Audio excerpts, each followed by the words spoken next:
아멘, 아멘. 여름이 왔습니다. 자, 성경을 보다 보면 궁금한 게 많으시죠? 성경을 안 읽다가 읽으시기 시작하니까 궁금한 것도 더 많아지시죠? 성경을 읽을수록 궁금한 게 많아지는 게 사실은 정상입니다. 저도 그렇습니다. 읽으면 읽을수록 궁금한 건 더 많아집니다. 어떤 것들은 여러 가지 책을 찾아보면서 문제를 해결하기도 하는데 어떤 것들은 학자들도 의견이 다 갈라지고 또 그래서 해결이 안 되는 경우도 있습니다. 제가 요즘에 좋아하는 시리즈가 있는데 어떤 한 문제를 가지고 여러 개의 학파가 자기의 의견을 다 토론하는 그런 내용의 책들이 시리즈가 있어요. 천국은 어떤 모습이냐 뭐 이런 거 가지고 각 학파들끼리 서로 막 논쟁하는 그런 책이 있어서 시리즈가 있어서 요새 재밌게 보고 있습니다. 예를 들면 천국은 어떤 모습일까? 우리는 어떤 모습이 될까요? 잘 모르잖아요. 삼위일체는 정확하게 어떤 것을 의미할까요? 하나님의 주권과 자유의지는 어떻게 조화시킬 수 있을까요? 굉장히 어려운 질문들입니다. 쉽지 않은 질문들이에요. 학자들도 서로 전문 용어로 박터지게 싸우고 있습니다. 그런가 하면 또 어떤 거는 신학적으로 어려운 건 아닌데 성경이 없어서 굉장히 이게 뭘까 하는 호기심을 자아내는 질문들도 있습니다. 대표적인 이야기가 오늘 본문에 나와요. 자, 예수님께서 가르치시는데 서기관들과 바리새인들이 가늠하다 잡힌 여자를 끌고 와서 예수님께 와서 율법에는 이 여자 돌로 쳐서 죽이라고 했는데 선생님은 어떻게 말씀하시겠습니까? 그랬더니 예수님께서 대답을 안 하시고 먼저 뭘 하시냐면은 손가락으로 땅에 무언가를 쓰십니다. 뭐라고 쓰셨을까요? 안 궁금하시던가요? 저는 이게 굉장히 궁금합니다. 천국 가서 꼭 여쭤보고 싶은 게 그때 뭐라고 쓰셨어요? 이렇게 여쭤보고 싶거든요. 여기에 대한 해석이 다양합니다. 예수님은 뭐라고 쓰셨을까? 어떤 사람들은 모함하지 말라는 출애굽기에 있는 13장에 있는 말씀을 쓰셨을 것이다. 이렇게 보기도 하고요. 어떤 사람들은 서기관과 바리새인들이 지은 죄를 쭉 쓰고 계셨을 것이다. 그러기도 하고요. 어떤 사람들은 너나 잘해라 라고 쓰고 계셨을 것이다. 뭐 이렇기도 하고 아무도 정답을 알 수 없습니다. 뭐 요한도 몰랐던 거죠. 요한이 알았으면 썼겠죠. 예수님께서 이렇게 땅에 쓰셨다. 근데 요한도 안 쓴 걸 보니까 제자들도 몰랐던 거예요. 제가 제자였으면은 싹 가서 뭐라고 쓰셨는지 싹 봤을 텐데 쓰고 확 지우셨나요? 잘 모르겠어요. 그래서 이거는 제가 천국 가서 여쭤볼 리스트가 몇 개 있거든요. 그 중에 하나입니다. 그때 뭐라고 쓰셨는지. 자, 이 얘기는 중요한 건 아니고요. 근데 이제 그 쓰신 것과 관계없이 이 사건에서 우리가 보아야 되는 것들을 이제 보려고 합니다. 자, 상황을 보면 예수님께서 성전에서 가르치기를 시작하셨다고 합니다. 그때 사람들이 몰려들었습니다.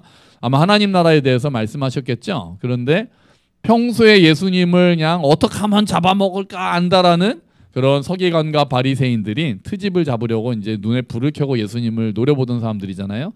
그 사람들이 예수님께 음행하다가 잡힌 현장에서 잡힌 여성을 데리고 옵니다. 남성은 도망가 버렸는지 알 수가 없고요. 원래는 남성도 같이 잡아야 되는데 여자만 잡아옵니다. 그리고 딱 사람들 가운데 딱 세웁니다. 그러고는 예수님께 여쭤보죠. 이 여인은 지금 현장에서 잡혔습니다. 가늠하다가 현장에서 잡혔습니다. 모세의 율법에는 이런 여인은 원래 남자도 마찬가지입니다. 돌로 쳐서 죽이라고 했는데 선생님은 뭐라고 하시겠습니까? 딱 도전합니다. 도전이에요. 딱 하니까 그 사람들뿐 아니라 그 자리에 모여 있었던 많은 사람들도 정말 예수님은 뭐라고 하실까라고 하면서 예수님을 다 바라보고 있었을 것입니다. 사실 이건 단순한 호기심이 아닙니다. 진짜 예수님께 지혜를 얻으러 온 게 아니에요. 우리 한번 6절을 한번 읽어볼까요? 8장 6절 말씀이요. 같이 읽어보죠. 그들이 이렇게 말함은 고발할 조건을 얻고자 하여 예수를 시험하 미러라. 아멘. 자, 그들은 트집을 잡으려고 지금 예수님을 고발하기 위해서 트집을 잡으려고 지금 예수님께 이런 어려운 질문을 던졌습니다. 그러니까 고발하거나 망신 주거나 이게 이들의 목적이었어요. 왜 이게 이렇게 어려운 문제일까요? 만약에 둘 중에 하나잖아요. 예수님께서 평소에 사랑과 용서를 말씀하셨으니까 용서해 주세요. 그냥 용서합시다. 이렇게 말했으면 어떻게 됩니까? 율법을 지키지 않는 사람이 되는 거예요. 분명히 모세의 율법에는 가늠한 사람은 돌로 쳐 죽이라고 돼 있는데 그러지 않고 그냥 봐주라는 식으로 하면은 아유 이 사람은 율법도 제대로 지키지 않는 사람이 무슨 선지자야 이렇게 막 모함을 하겠죠.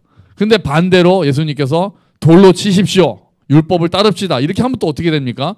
아유 그 전에는 뭐 사랑하라고 그러고 용서하라고 그래놓고는 일관성이 없는 사람이구나 이렇게 덤태기를 씌울 수도 있고 또 더 어떻게 고발할 수 있냐면은 당시에 이스라엘 사람들은 자기들끼리 죽여서는 안 됐습니다. 그때 어느 식민지였죠?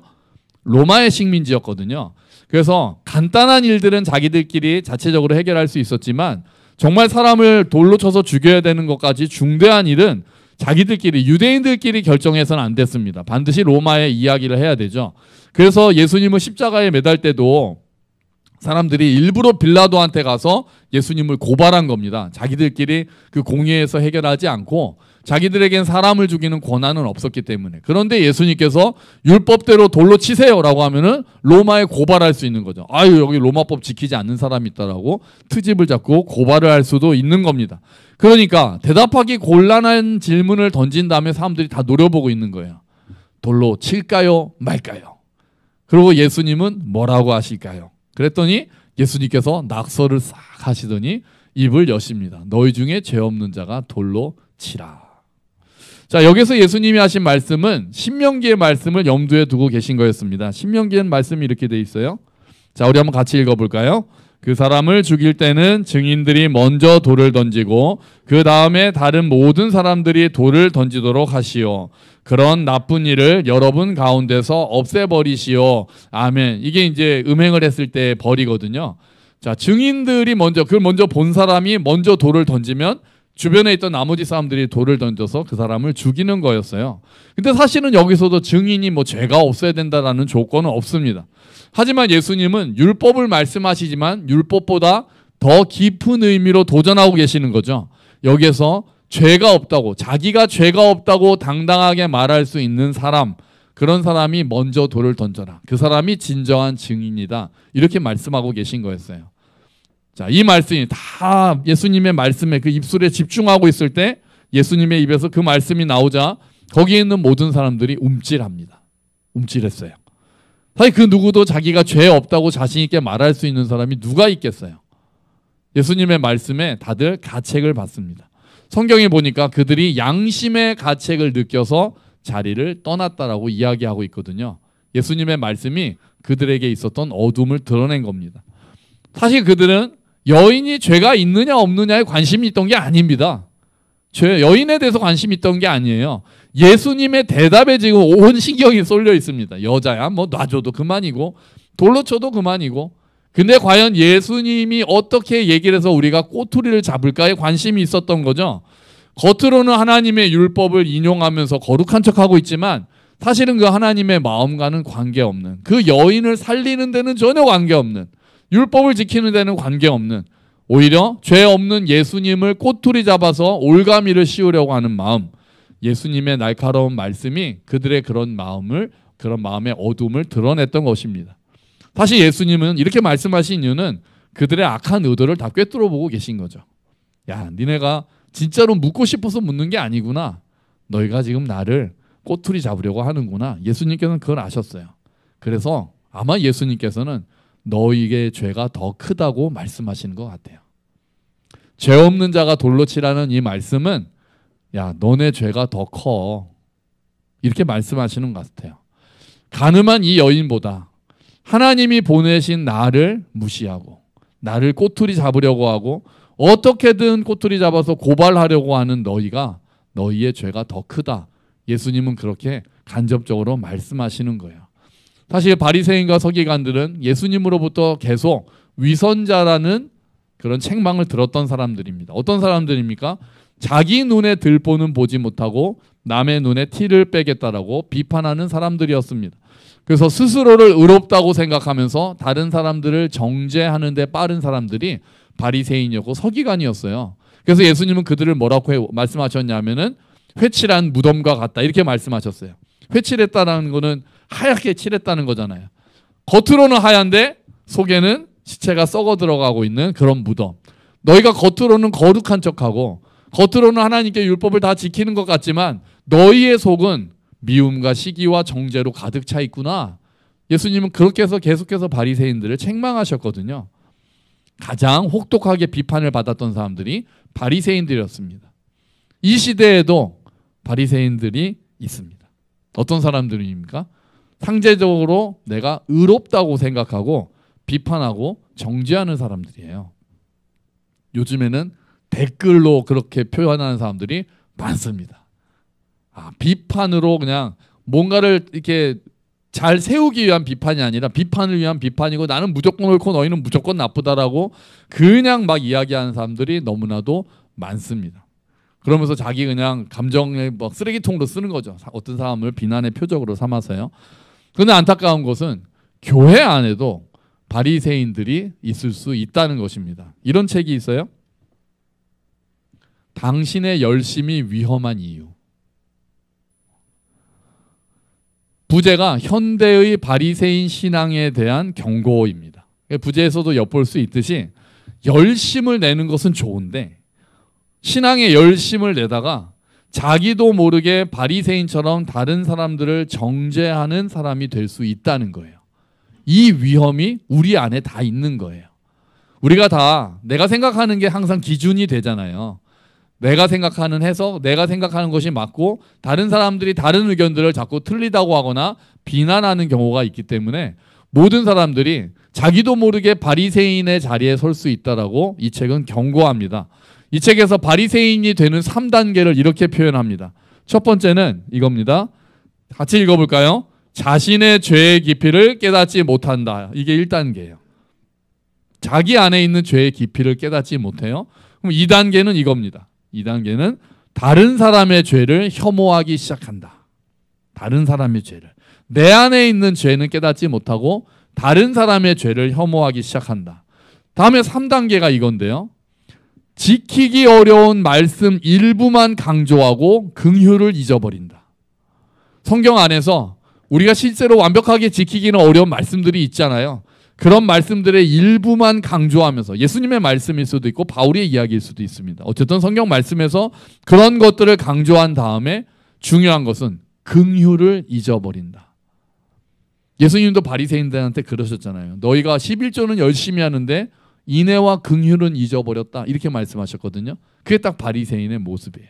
겉으로 굉장히 어떤 것들을 지키는 것처럼 하지만 그 안에 긍휼을 잊어버리는 것.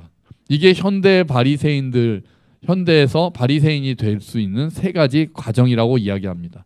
물론 비판하지 말자는 게 아니죠. 좋은 게 좋은 것은 교회 안에서 맞지 않습니다. 잘못된 것에 대해서 지적하고 바른 길로 인도하도록 권면하는 것은 교회 공동체에 있어서 굉장히 중요한 역할입니다.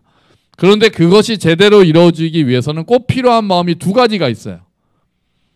어떻게 이렇게 해야 되는 게 옳은 거 아니냐라고 지적하고 권면하기 위해서는 꼭 필요한 게 안쪽으로 2가지가 있습니다. 첫 번째는 뭐냐면은 자기 성찰입니다. 자기 성찰. 이게 1번이랑 해당되는 거잖아요. 없어졌네. 1번이요. 자기 죄의 깊이를 깨닫지 못한다 그랬잖아요. 1번 자기 성찰. 다른 사람을 이야기하기 전에 내 안에 비슷한 일이 있지는 않는가? 내 안에 잘못된 것은 없는가라는 자기 성찰이 먼저 전제되어야 되는 거예요. 2번째가 뭐냐면은 이 3번에 해당되는 거죠. 뭐를 잊으면 안 된다? 긍휼입니다. 긍휼. 이 2가지가 전제가 되어야 다른 사람을 비로소 권면하고 다른 사람에 대해서 권징할 수 있는 거죠, 교회가. 잘못하는 사람에 대해서 아유 뭐 죄 지어도 괜찮아가 아니라 그 죄에 대해서 잘못되었다라고 이야기할 때도 자기 성찰이 선행되고 긍휼의 마음을 잊지 않을 때 비로소 그 이야기들을 할 수 있다는 것입니다. 자기 성찰과 긍휼이 빠지면 그 비판은 생명을 죽이는 칼이 됩니다.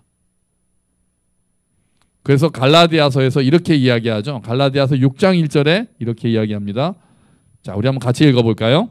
형제자매 여러분, 어떤 사람이 어떤 죄에 빠진 일이 드러나면 성령의 인도하심을 따라 사는 사람인 여러분은 온유한 마음으로 그런 사람을 바로잡아주고 자기 스스로를 살펴서 유혹에 빠지지 않도록 조심하십시오. 아멘. 다 들어있잖아요. 온유한 마음이 긍휼이고 그 죄를 바로잡기는 바로잡아야 되지만 온유한 마음, 긍휼한 마음을 잊지 않고 자기 스스로를 살펴라. 자기 성찰이죠. 이게 다른 사람에 대해서 잘못을 이야기할 때 우리가 교회가 잊으면 안 되는 중요한 2가지 마음이 되고 있는 거예요. 자, 예수님의 말씀이 쫙 울려 퍼집니다. 너희 중에 죄 없는 자가 먼저 돌로 쳐라. 그랬더니 사람들이 슬금슬금 사라집니다. 그리고 그 자리에는 이제 예수님과 끌려온 여인 두 사람만 남게 되었습니다. 그 여인은 어떤 몰골이었을까요? 뭐 막 흑투성이가 돼 있겠죠. 막 아마 머리채 붙잡혀가지고 끌려오지 않았겠습니까? 머리채 붙잡히고 사람들이 막 때리고 그래서 막 뭐 피투성이가 돼 있었을 수도 있고, 막 옷도 막 찢어지고 그랬을 수도 있고, 막 흑투성이가 되고 그랬을 거예요. 살기 등등한 사람들 앞에서 나 이제 죽었구나 라고 하면서 굉장히 자포자기한 모습으로 그들 가운데 덜덜 떨면서 서 있었을지도 모르겠습니다. 그런데 예수님의 아주 고요하지만 힘 있는 말씀이 울려 퍼지고 그 살기 등등했던 사람들이 싹 다 빠져나갑니다. 그리고 나서 예수님께서 물으십니다. 여자여, 너를 고발하던 자들이 어디 있느냐? 너를 정죄하던 자들이 어디 갔느냐? 그랬더니 여인이 대답하죠. 주여, 없습니다. 그랬더니 예수님께서 다시 말씀하십니다. 놀라운 말씀이죠. 우리 11절이에요. 11절입니다. 자, 놀라운 말씀입니다. 같이 읽어봅시다. 대답하되 주여, 없나이다. 예수께서 이르시되 나도 너를 정죄하지 아니하노니 가서 다시는 죄를 범하지 말라 하시니라. 아멘. 놀라운 말씀을 하셨어요. 그 여자에게 용서가 임했습니다. 용서가 임했어요. 여러분, 사실 그 자리에서 돌을 던질 자격이 있는 사람은 한 사람밖에 없었습니다. 누굽니까? 예수님이죠. 죄가 없으신 예수님만이 돌을 던질 수 있는 자격이 있었어요. 예수님만이 심판하실 권세가 있는 분이었습니다. 하지만 예수님은 나도 너를 정죄하지 않겠다라고 이야기하십니다. 사람들은 정죄할 수 없어서 정죄하지 못했던 거지만 예수님은 정죄할 수 있지만 정죄하지 않으신 거죠. 당시 종교 지도자들은 죄 없는 예수님을 정죄하려고 했습니다.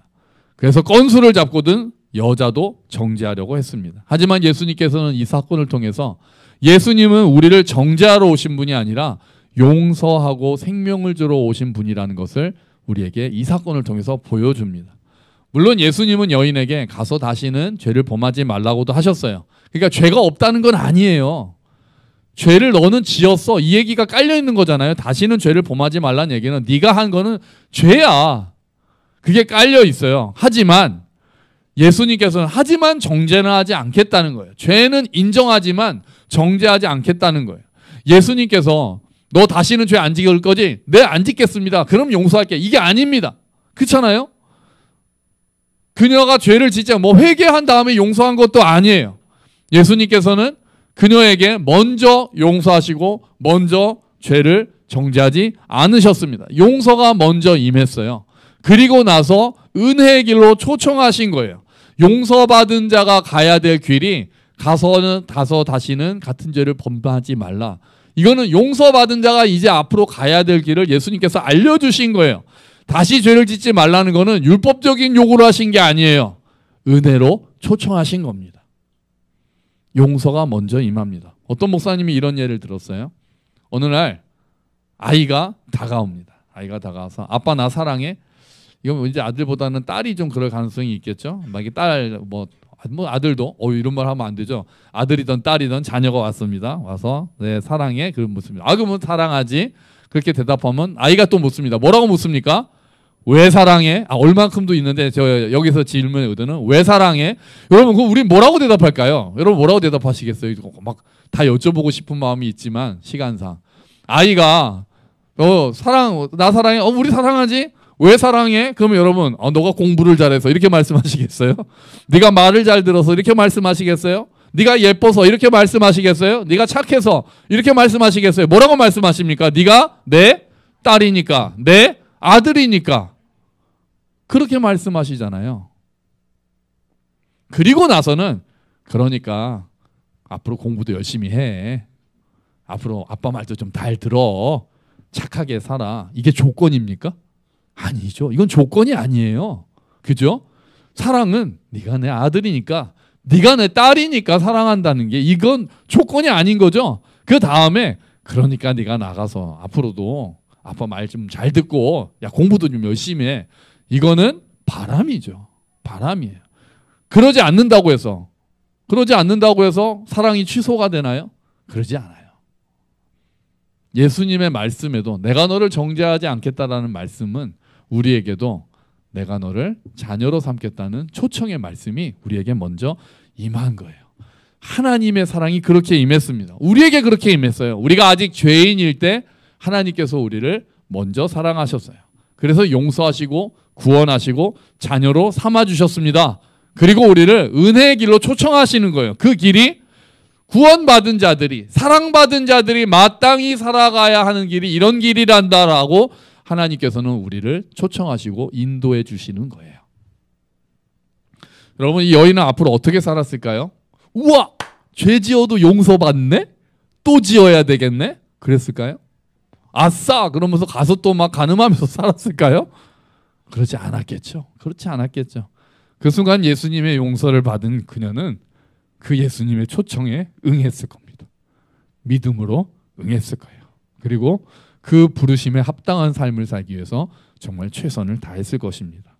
여러분, 다시는 죄를 짓지 않겠다는 결심을 가능하게 하는 것도, 다시 죄를 짓더라도 회개하면서 나아갈 수 있는 것도 내가 너를 정죄하지 않겠다라는 예수님의 말씀이 있기에 가능한 겁니다. 그 말씀이 먼저 우리에게 임했기 때문에, 그래서 내가 다시는 죄를 짓지 않겠다는 결심을 우리가 할 수 있는 거예요. 여러분, 그 여인이 맞아야 될 죄를 누가 맞으셨습니까? 예수님이 맞으셨습니다. 그 여인이 맞아야 할 채찍을 예수님이 맞으셨어요. 그 여인이 죽어야 할 그 죽음을 예수님이 대신 죽으셨습니다. 그분이 죽으셨기에 우리가 생명을 얻었고, 그분이 채찍에 맞으셨기에 우리가 나음을 입었습니다. 여러분, 오늘 우리에게도 내가 너를 정죄하지 않겠다라는 예수님의 음성이 들려오기를 축원합니다. 우리가 그 음성을 들어야 합니다. 우리를 향한 이 은혜의 초대장이 정말 우리 아이들의 마음에, 정말 우리 각자의 마음에 와 닿기를 소망합니다. 우리가 이 음성의 귀를 들을 때, 이 음성의 귀를 열 때, 이 음성을 들을 때 우리가 다시 일어설 수 있는 겁니다. 우리가 다시 시작할 수 있는 겁니다. 오히려 죄를 더욱 미워하는 삶을 살게 되는 겁니다.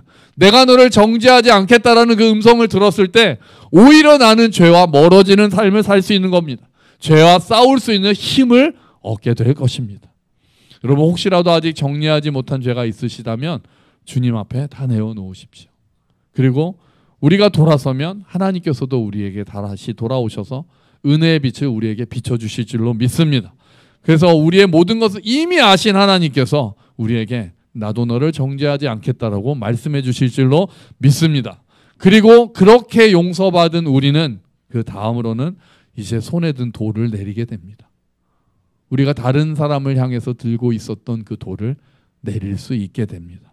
다른 사람들에게 돌을 던지기보다는 긍휼의 마음으로, 먼저 용서받은 자의 마음으로 서로를 돌아보게 되기를 소망합니다. 혹시 바로잡아야 할 일이 있더라도 자기 성찰을 잊지 않고 긍휼의 마음으로 기도하면서 그 영혼을 세워주기를 소망합니다. 우리 마음에서 몰아내야 되는 것은 교만한 바리새인의 마음을 몰아내야 됩니다. 또 몰아내야 되는 것은 죄책감에 빠져있는 여인도 몰아내야 합니다. 용서의 은혜를 온전히 받아들이고, 그래서 죄에서 노임받고 내가 너를 정죄하지 않겠다라는 그 주님의 마음, 주님의 음성의 귀를 기울이고, 그 다음에는 가서 다시 죄를 짓지 말라는 은혜의 초청에 따르는 삶, 그것이 믿는 자들이 걸어가는 삶인 것입니다. 저와 여러분이 감사하는 마음으로 그 길을 걸어가기를 주의 이름으로 축원합니다. 아멘. 우리 같이 기도하죠. 주님, 내가 너를 정죄하지 않겠다라는 그 예수님의 마음, 예수님의 음성이 우리 가운데 들려지기를 원합니다. 우리 손에 든 돌을 내려놓고 긍휼의 마음으로 다른 자들을 바라보기를 원합니다. 주님, 은혜를 베풀어 주시옵소서. 기도하겠습니다.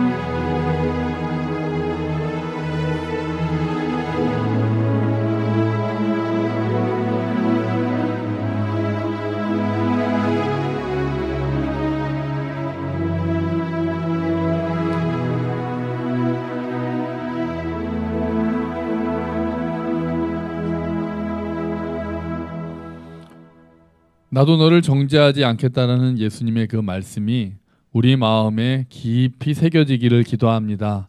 주님, 그래서 우리가 죄에서 노임받고 먼저 용서받았으며 먼저 사랑받은 자녀임을 기억하기를 원합니다. 그 말씀이 우리의 힘이 되어 가서 다시는 죄를 짓지 말라는 말씀을 지킬 수 있는, 그렇게 죄와 싸울 수 있는 힘이 되기를 기도합니다. 주님, 또한 우리가 다른 사람을 바라볼 때도 우리 손에 든 돌을 내려놓고 먼저 자신을 돌아보고 예수님의 마음으로 긍휼의 마음을 잊지 않고 바라볼 수 있도록 주님 도와주시옵소서. 그 여인이 새로운 삶을 살았을 것이라고 우리가 생각하는 것처럼 우리 또한 구원받은 자로서 긍휼의 삶을 살기를 원합니다. 하나님을 기쁘시게 하는 삶을 살기 원합니다. 그것이 율법의 요구가 아니라 은혜의 초청임을 기억하며 우리가 감사하는 마음으로 기쁨으로 그 길을 걸어갈 수 있도록 도와주시옵소서. 예수님의 이름으로 기도합니다. 아멘.